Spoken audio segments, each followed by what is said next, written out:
It's camp time, and Brock Purdy stringing together a couple of good practices. Context important, though, when it comes to the quarterbacks. The one miss that Trey Lance has to fix, and quarterback tiers. What did coaches and executives have to say about Brock Purdy, where he ranks among NFL starters on today's Locked On 49ers?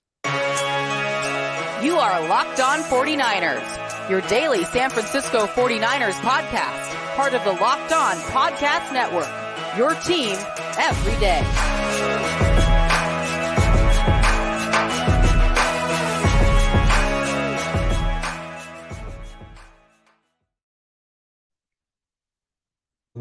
Welcome to Locked On 49ers. Brian Peacock and Eric Crocker with you as always at BD Peacock at Eric_Crocker on the socials. Thanks everybody for making us your first listen on the Locked On Podcast Network, your team every day. Shout out to the everydayers. Make sure you are subscribed up on YouTube and everywhere you get your podcasts so you don't miss these Winky Wednesday episodes we do weekly with our special guest I will introduce for y'all in a moment. I'm sure most of y'all know who he is if you are an everydayer.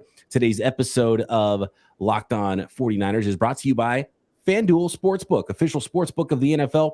Make every moment more. Visit FanDuel.com/LockedOn today to get started. And of course, being a Winky Wednesday means today's guest, our weekly guest, Mr. Nicholas Winkler, my former radio colleague. He's a former sports anchor, television radio. He has been on every game show that you can think of. He won money. He won his wife some shoes on the Showcase Showdown. That is one Mr. Nicholas Winkler. Thanks for joining the show once again today, Nick. Hey, you bet. It was some Oscar De La Renta shoes. I mean, we're talking high-end stuff here, man. Dude, that's big time. That is big time. The Showcase Showdown, just getting up there and spinning the wheel, man. That's I've spun the two most famous wheels, man. The Wheel of Fortune wheel and the Price is Right wheel. That's right. What'd you come home with from Wheel of Fortune? $11,000. Damn. Okay. And it was in 2000, so that was worth so much more back then. Oh, dude, that was like $4 million in 2023 money.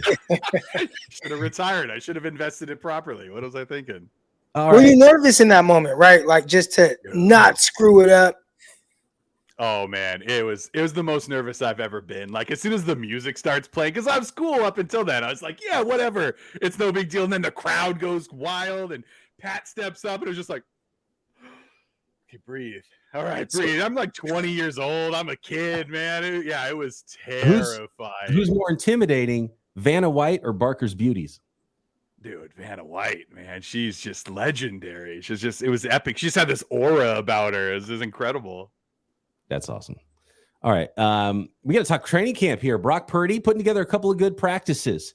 I will go through the box score because it exists. And, depending on which beat writer you prefer to listen to, they might be off slightly depending on which throws they might have missed or whatnot. But it's looking like Brock Purdy's put together a couple of good practices after there was, it was a little rough start for him coming back from that arm injury. Brock Purdy had 19 first-team reps, 8 of 10 passing, according to Matt Mayoko. Trey Lance, 12 reps in 11 on 11s. And he was 4 of 6 passing. Sam Darnold, only 2 of 6 passing. He had 1 fewer rep than Trey Lance did, splitting reps there with the second team. And then Brandon Allen, third team guy, 9 reps in practice, hitting all of them, 4 of 4 or 5 of 5, depending on who you listen to amongst the 49ers beat writers that were in attendance. I was not in attendance there, so I cannot verify those numbers, Croc. But by all accounts, Brock Purdy had a pretty good day today, by almost all accounts, and really by all accounts. But there's important context. We talked a little bit about this yesterday, Croc. So I'm going to give you the floor a little bit because I know that your report on Brock was fine, but you didn't rave about it as much as everybody else did from Monday's practice. I think it all depends on what people are looking for. If you are just looking for completions from any of the guys, whether it's Brock Purdy, Trey Lance, Sam Darnold, or even Allen, then, yeah, I mean, you look at the completion percentages, great. I do kind of focus on some of the things that I feel like what would hurt the 49ers. Like that's the thing I look at most. And there's maybe not a whole lot you could take from training camp practices, especially from Brock Purdy, who, we actually did see him live. We have talked about, and other people have thrown out, hey, man, the interceptable passes. Can he cut down on that a little bit? And then he starts training camp. And again, he's trying to get the rest off. In the midst of trying to get rest off, he's thrown some interceptions. Matter of fact, he's the only quarterback so far to throw any interceptions, and he's thrown multiple. And he's also thrown multiple interceptable passes. And then today that happened again where a couple passes hit guys in the chest. So again, we watch him in the regular season. I don't think that this is a huge deal. My biggest thing is more so like, why is it happening? And, some of the misses I saw the other day was an arm strength issue.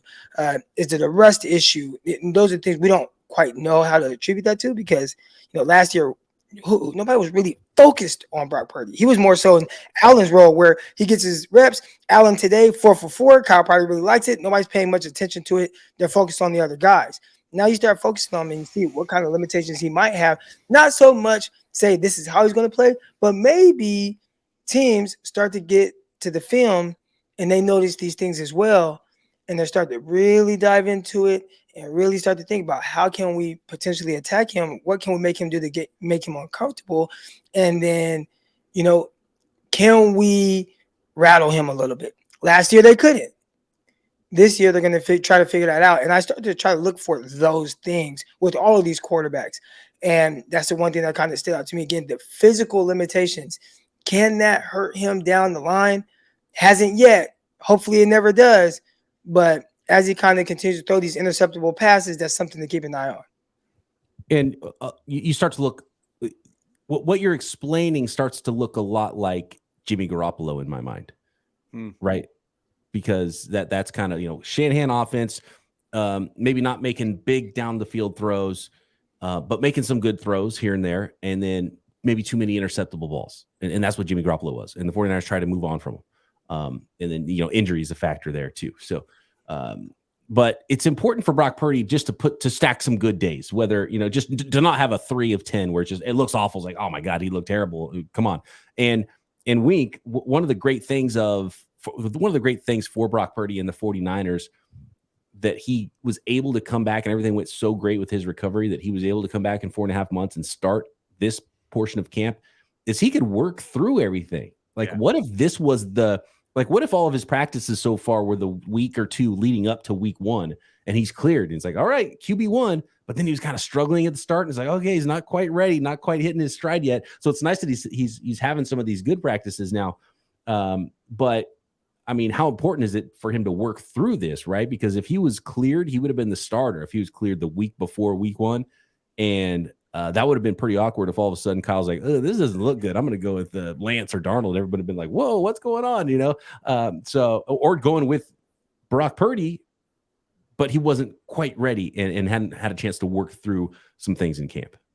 Right. I think as a 49er fan, you're happy that he's getting this rust off and really just trying to get his timing down, right? With these guys that he hasn't seen in 6 months, right? And you want that at the end of July and the beginning of August. You don't want that at the end of August and the beginning of September. So it is, like you said, I think it's fantastic that he was able to come back a little bit earlier than anticipated. And he is able to get together with the guys and figure things out. And it's practice, right? There was a time where Jimmy, didn't he throw like 7 interceptions at a practice or something a few years back? Like this 5 stuff happens. Yeah. This stuff happens, right? Where you're trying things new. You're practicing. You're going to try to force some things. And yes, an incomplete pass that drops on the ground from a receiver's hand is much different than throwing an incomplete pass that was an interceptable ball. And you don't want to see that as a 49er fan. You don't want your quarterback turning the ball over, but you'd much rather see it right now on August 1st. We have referenced Jimmy Garoppolo a couple of times so far in this pod. And I feel like when anyone, 49er fans or outsiders, hear Jimmy Garoppolo's name, there's like this negative context around it. And in my opinion, Jimmy Garoppolo, like mentioning him or comparing him to anyone, or even Brock Purdy, comparing him to Jimmy Garoppolo, I don't see that as a negative. Right. I got accused of defending, basically kind of getting emotional over how Trey Lance is being covered. And in my opinion, I don't understand it, right? Like, I'm like, why are people so hard on this guy? Like, I don't quite understand what they're talking about. It's same with Jimmy Garoppolo, right? And I remember having to defend him a bit because I'm like, all this dude does is win a bunch of games. You can say that it's not him, it's the team around him, it's the run game, it's Kyle. But ultimately, anytime Jimmy Garoppolo was taking the field, I was extremely confident that the 49ers were going to win that game. And I think that we have a very similar confidence in Brock Purdy, a guy who has not lost the game that he has finished as a starting quarterback for the 49ers. So when Peacock talks about similar ways that they win, kind of just shorter throws over the middle, seeing some of those things, and especially working that 10 to 20 yard range, which Brock Purdy did it better than like anyone ever in his starts. But they also potentially can lose the same way. And when I say lose, I just mean like lose the rep by maybe not seeing an underneath defender. And it's not just those guys. We saw it from Trey Lance in the Bears game where the underneath defender ended up picking that ball off as well. So it might just be a Kyle Shanahan offense type thing where they're trying to play so much with timing, rhythm, and anticipation.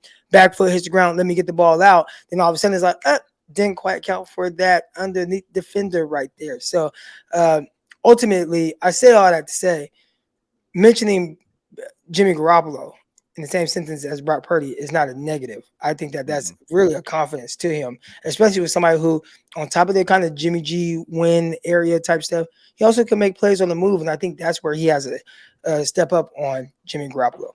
Yeah, Brock Purdy definitely was a playmaker last year for the 49ers, more of a playmaker than I even expected, which was really fun to see. Okay, more on Purdy, more on Trey Lance. There's a miss that he keeps missing that he has to stop. He's got to figure out as an NFL quarterback. And what about Steve Wilks' defense? Are we getting some keys on what that might look like next? Today's episode of Locked On 49ers is brought to you by FanDuel, America's #1 sports book. Take your first swing at betting Major League Baseball on FanDuel and get 10 times your first bet amount in bonus bets up to $200. That's right. Just bet $20 and you'll land $200 in bonus bets, win or lose on that first bet. That's $200 you can spend betting everything from money lines on Major League Baseball games or NFL games, over-unders, or who you think's going to hit the first home run. And by the way, there's a ton of ways to bet on NFL football, even though it is still not NFL season quite yet. And I know everyone's excited for it. In that Week 1 Pittsburgh Steelers 49ers game, yeah, you can bet on it. Guess what? You can bet on every 49ers game this year. The lines are already up every week. Season awards, who will win the Super Bowl, over-under win totals, all on an app that's safe, secure, super easy to use. Plus, when you win, you get paid instantly. And, of course, it's so fun to bet Major League Baseball all summer long, every single day. There's no better place to bet on MLB than FanDuel, America's #1 sports book. So sign up today and visit FanDuel.com/lockedon to get up to $200 in bonus bets. That's FanDuel.com/lockedon. FanDuel, official partner of Major League Baseball. Okay. Trey Lance, guys, I think he's having a pretty good camp. He's playing well. I liked what I saw from him in my one practice. I was there live Sunday. He's been practicing pretty well according to most onlookers. Maybe not spectacular, making some big time throws, but missing some throws. And one of the misses, which happened again at Tuesday's practice, we saw it on Sunday rolling out. I think he did it again Monday. After practice Sunday, he went and worked on it, and we saw him on the far field when everyone was done. He was working on this roll right. It's a simple throw. It's a throw that happens so much in any version of West Coast offense, including Kyle Shanahan's like new school version coming from that West Coast tree, right? And rolling right, he missed. It was George Kittle today. I think it was Deebo Samuel on Sunday that we saw him miss. And then he went and worked on it after practice, and he's still missing it. It's an easy throw. You're rolling right. Like, that's a throw you got to hit. And I don't know why he's missing it. I don't have the slow-mo like replay or the all 22 to go back and watch and be like, oh, okay, he's just kind of like get weird with his footwork or whatever it is. But man, when it comes to like, we're talking about some of the big time throws he can make. He better start making the easy ones, because that's what Brock Purdy's great at, right? So if I were to ask my guy Greg Pinelli, like, hey, why is he missing this? He'll give you the technical answer, right? Where it's, well, look how he stepped here. Then it kind of locks his hip out. Then he has to kind of finish through with his arm, but his arm is pulling this way, and that's why the ball ends up selling on him. Like, now that's not what he'll say, but it would sound something like that. So a lot of times it's this like little mechanical thing, and he might have a habit of doing something that is making it more difficult to make that throw. Something that you would think you could just go here. If you're watching on YouTube, you can see me just toss it to a guy and you make the completion. And the funny thing is, I'll do it, right? I'll see him miss something like that, and I'm like, you know what? Let me try and see. Is it that difficult? And I make it with ease. Now again, I'm not running full speed, But in my head, I'm like, how does he miss it? He did that in the Texans game, the preseason game, rolling out to his right, and he had to kind of throw kind of across his body, but almost straight on. It's like he's moving to his right, but he had and he one hopped it to a guy. I'm like, is that difficult? So let me try it. And I'm like, it's not that difficult. So yeah, it's the easy ones like that he has missed. I guess I talked about the interceptable balls that Brock Purdy has thrown. And I don't know if you say, hey, well, he might have a weird miss, but he's not having interceptable balls, and then he's doing everything else. Right. So how do you kind of balance that out? I think you just hope that it's not a mental thing, right? Where it's like, remember Chuck Knobloch, second baseman, where he just all of a sudden couldn't throw to first base anymore? It's just this weird block all of a sudden where maybe he's overthinking the simplest of routes and being like, oh, I missed this last time. I really better make sure I get it this time. And then he sails it. But like you said, it's much better to miss on an easy throw like that into the ground or to where nobody is than missing throwing it to a defender. So you mentioned Trey Lance getting a lot more criticism, and it's got to come with the territory, right? I mean, it's got to come with the fact that the 49ers gave up so much for him. There was so much hype and so much belief in wow, here we go. The Niners really believe in this guy. He's going to be the next big thing for the 49ers. So, of course, everything this guy does is going to be under a microscope, right? It's just everything's going to be picked apart little by little by little and tear this guy apart until hopefully he figures it out, right? Little things like this. You hope that by mentioning it over and over, oh, he can't get this little easy rollout pass, that he'll be like, no, I got that now. And then that'll be the final thing and it'll all click. And as a 49er fan, then you've got Trey Lance. You got what we expected when the 49ers gave up so much to get this guy. Well, the crazy thing, I mean, we've seen him hit it. The issue is he misses it more than other people. Right. So that's more than he hits it, I think. Problem. Right. He threw a touchdown to Elijah Mitchell in the flat, I think in the Texans regular season game. Right. So he's booting out right, throws it to Elijah Mitchell, hits him, he goes in, runs in for a touchdown. So it's he has done it, but you can't miss it. And I think that that's the issue with it. And that's what I would be critical of. If I'm Kyle Shanahan, it's dude, just make the effing throw. That's probably pretty close to that's what 100%.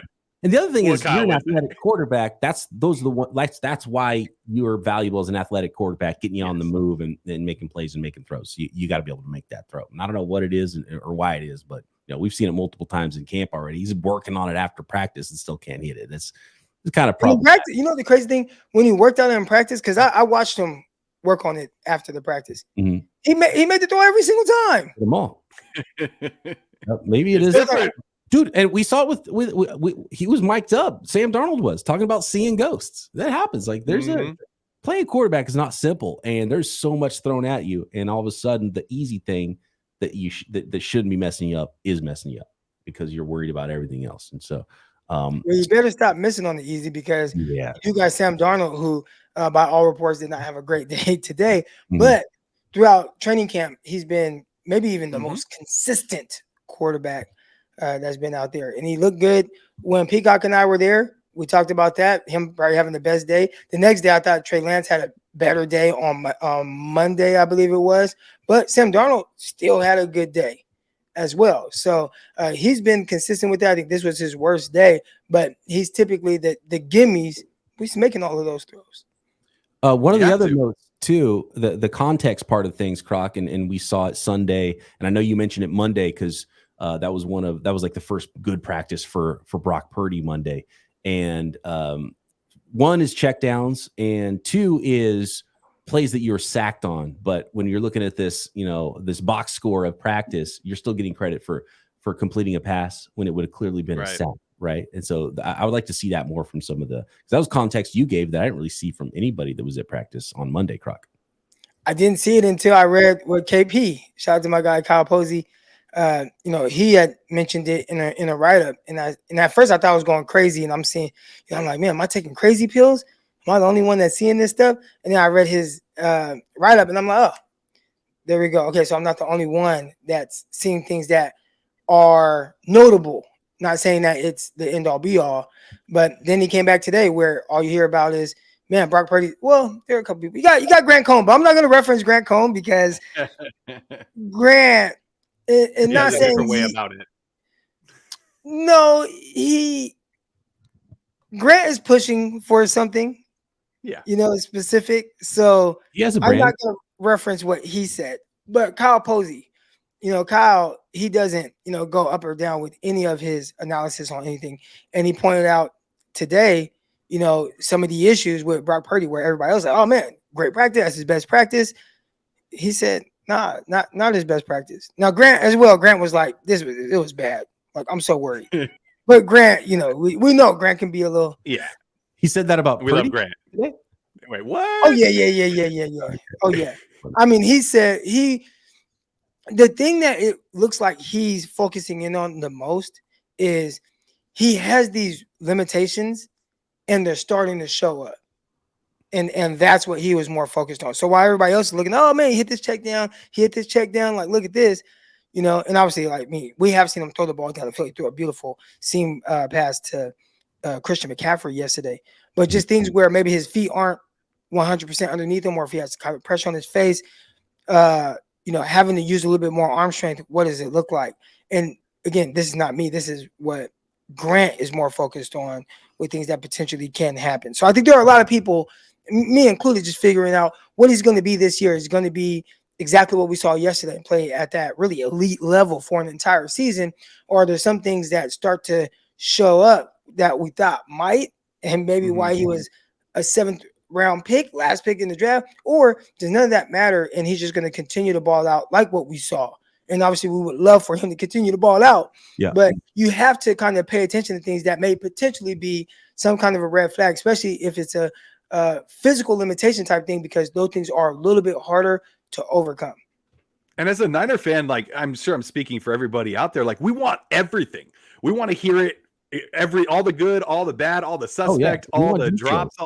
I want everything. I'm on Twitter constantly, just like 49ers, like what else? What else can I read? What else can I, anything that can be said about the 49ers practices that we're not able to see, we want to hear about. So keep it coming, Croc. I love it. Absolutely. Context important with all of it. And these quarterbacks all have an opportunity, especially Trey and now Brock Purdy, who's practiced even less this offseason, able to knock off the rust. And so when you get to those joint practices with the Raiders, that's when it gets real. Preseason games, that's when it gets real. And then I think we can really start to, hold their hands to the fire and trust what we see with these quarterbacks. And it's going to be a lot of fun. What do opposing executives and coaches say about Brock Purdy? Where does he rank amongst the quarterbacks in the starting quarterback tiers, according to those folks? And we're getting clues about Steve Wilks' defense next. Today's episode of Locked On 49ers. Appreciate everybody out there for making us your first listen on Locked On 49ers here on the Locked On Podcast Network, your team every day. Make sure you are subscribed up on YouTube and everywhere you get your podcasts. All right. Before we get to this, the QB tiers, the best throw of the day was Brock Purdy over the shoulder, corner, end zone, touchdown pass. But he did throw one and split the 9 and the 5 of Drake Jackson. And Drake Jackson's dropping into coverage. We saw it on Sunday, Croc. Again. Drake Jackson, defensive end, dropping into coverage. Curious, why is Drake Jackson running 30 yards down the field outside the numbers with Elijah Mitchell and making a play on the football, right? And it happened today, and he didn't catch the interceptable pass. But after Sunday's practice, when the quarterbacks had a really good day, and the first question Kyle Shanahan was like, "Oh, why did the quarterbacks play so well today?" Because they had really bad practice. Remember the practice prior to Sunday when we were there? Right. Kyle Shanahan's answer was, "Oh, there was some coverage busts, and there was a lot more space because we were blitzing a lot more today." And basically, Kyle doesn't like blitzing. He doesn't want to blitz. It sounds like Steve Wilks kind of does, because there's been a lot of blitzing in practice, and we saw it again today. We're seeing defensive linemen drop back into coverage. I wonder if there might be a little bit of a I don't want to say that the defensive coordinator and the head coach might butt heads eventually, but it was the first thing that Steve Wilks brought up, being aggressive, sending people after the quarterback and blitzing. He brought it up the first 2 times he ever talked to the media. Kyle Shanahan was talking about how he hired Steve Wilks because he didn't have to change his defense because he wants to get home with 4 guys because he wants to be able to cover on the back end. Now, this is practice, and they're probably just working on everything, but I don't know. Steve Wilks, I just feel like, man, he wants to blitz. We're seeing it in practice. We're hearing it out of his mouth as well. I like it, man. Bring on some more of that fire zone defense right there, where you drop it in, but you bring pressure off the other side. And, you potentially confuse some of these offensive linemen. 49ers have some moving pieces there. McKivitz now a full-time starter. Burford now a full-time starter. So can we confuse those guys a little bit and generate some pressure? So it looks like they're trying to do that. Now, Kyle's thinking, well, if you're going to just be doing that, then why the heck did we pay Hargraves $90 million? We didn't pay him to cover guys, that's for sure. Right. Well, we didn't pay him to work for you to bring all these other guys and drop some of the other guys in coverage, man. Rush that 4 with our Hargraves and Armstead and Jackson and Bosa and drop more guys in the coverage. That's what it's there for. No and Bosa. We know we're going to see. Yeah, no Bosa. So it's different, right? It's just that they got to do something without Nick Bosa out there. So I think they're trying new things like would we play a game if we didn't have Nick Bosa out there? Well, obviously we're going to drop Drake Jackson into coverage. I mean, obviously. Yeah, of course. blitz, because you're just not going to get home with 4 as easily without Nick Bosa out there. So you got to make preparations. Plus, he can't play every single snap. So I love blitzing. I love, when you can get home with 4. Like I want to see what the twist that Wilks does with his defense, right? Because he's going to put his own little turn on it. He's going to put his own little flavor on it. So I'm really interested to see how he does this when the regular season starts. It's fun to watch this in practice, though. Well, technically, it's not a blitz if you only send 4. So that's true. If you have Jackson dropping off in coverage, yes, you're sending a nickel or a backer, but it's not technically a blitz. They call it a supplemental pressure. Gosh, I can't think of the word. It's been a while, y'all. My bad. It's been a while. But it's some kind of – it's not a blitz. It's just a pressure because you're still only sending 4. You're just dropping a guy somewhere else into coverage. Croc, you ever get home with 5? blitz? Ooh. No sacks. I don't think I ever got a sack. I did do some see, that's not a sack, though. Nope, no sack. Well, look, you can't be everything. You can't be handsome, an amazing podcaster, have pure hands, and be really probably should have been a quarterback all this time, seeing your quarterback pro day. Or a receiver. And a kicker. Yeah, so and a kicker. Yeah. It can't add a pass rusher to that. Yeah, kicking in Crocs, by the way. Sport mode. Let's go. Did you make a 35-yarder in sport mode Crocs? Oh, yeah. I got that. I'm banging that through. Maybe not as good as the kick. I know we're going to get to the kickers, but whoo. We're talking a lot about the competition that's not a competition at the quarterback position. The kicking position is not a competition, but those guys are kind of booming. They're booming those things. I think Tuesday was the first miss by any kicker in practice. Moody didn't kick when we were there Sunday. It was Zane Gonzalez. He hit all 3. Next day, Zane, I don't think, kicked, and Moody hit all 3. And then today, I think Moody kicked like 6 attempts and hit 5 of those. So, I mean, they're on fire. And look, this is probably as much of a sham competition as the quarterback one is, and more so because if Moody's good, he's got the job. And no matter what, Zane Gonzalez can hit every single kick. As long as Moody's not terrible, it's his job.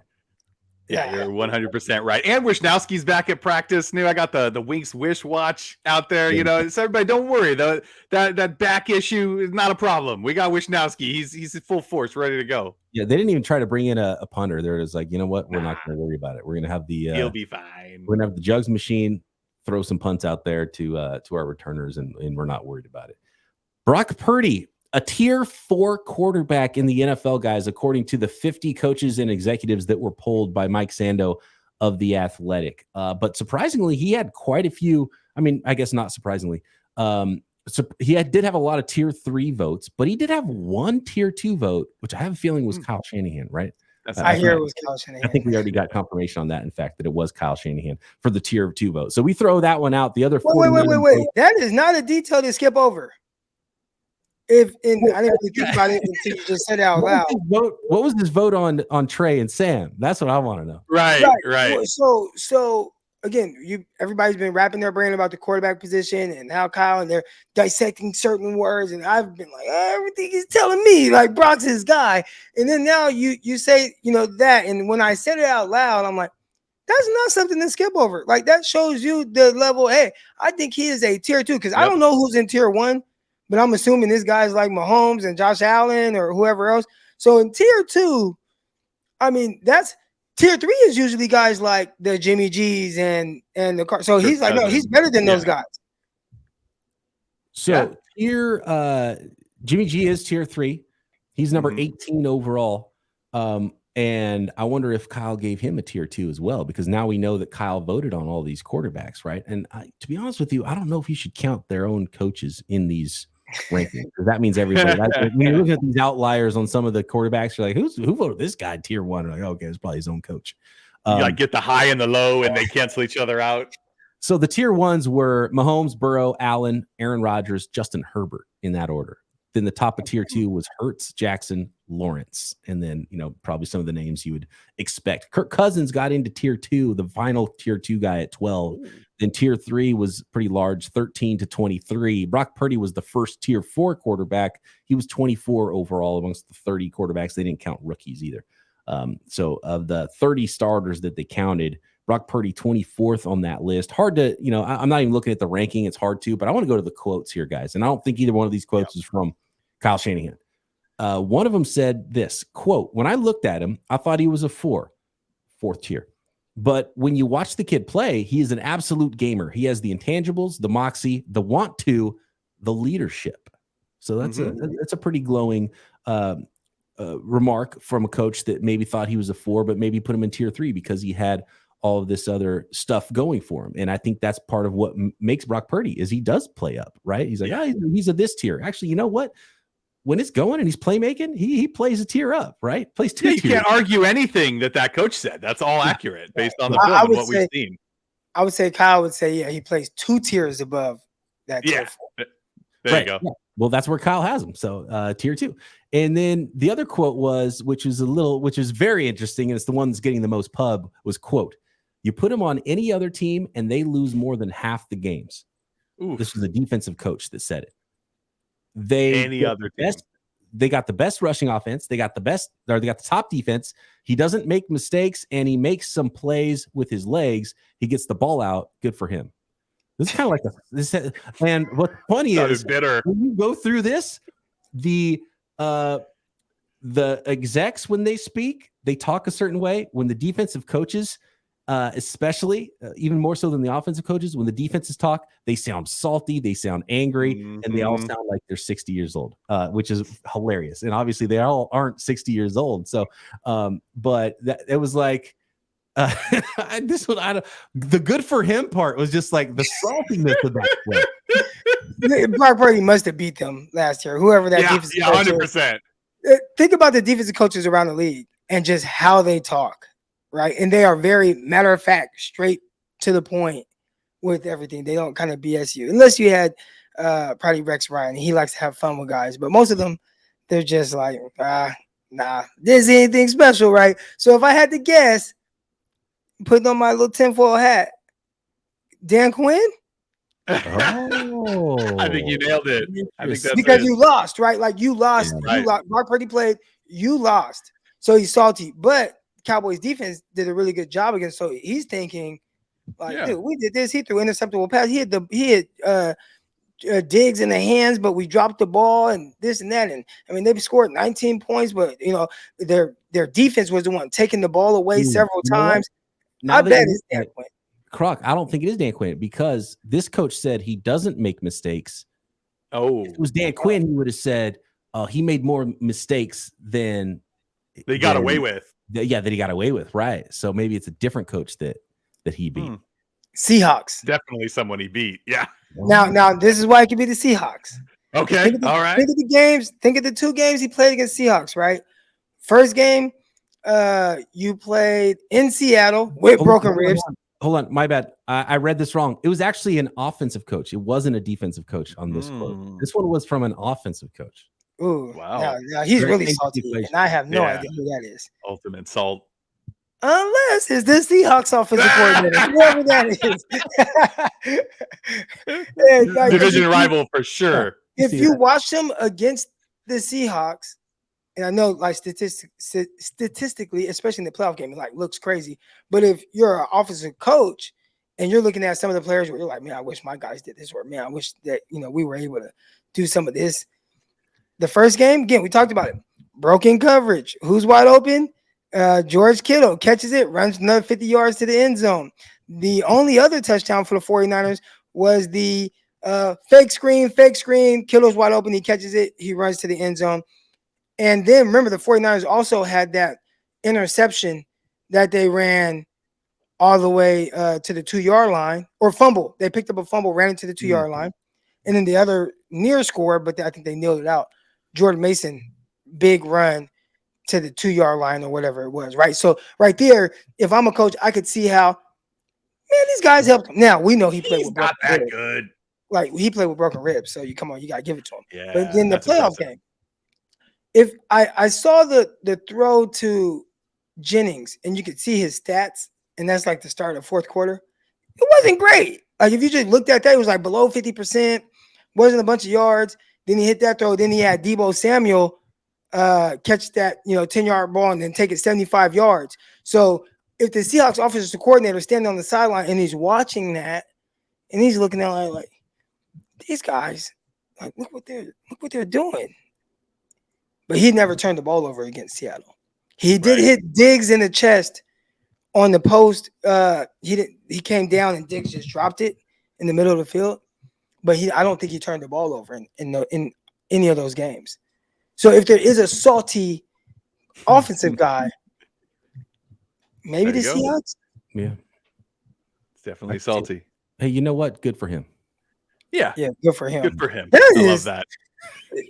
Good for him. I'm gonna start using that anytime I'm salty at anybody. Oh yeah, we'll start saying that to people on Twitter. Crockett, good for you. No, I'm just gonna say him. So it's gonna really confuse him. Good for him. Yep. Wink, you had a story that you wanted to tell. Yeah. So I was back in the 209 over the weekend, and for a celebration of life, a buddy of mine. Just real quick, guys. Yeah, if anybody out there struggling with anything, feel free to reach out to me, to anybody you love or know. Sometimes the strongest people, need the most help or just need help. Period. And so I'm at his celebration of life, and after everybody said all the nice things about him, I went up and talked to his sister and was just like, oh my God, giving her a hug and, I'm so sorry for your loss, this and that. And she's like, thank you so much, Wink. Hey, love the podcast. Who's going to be the Niners #1?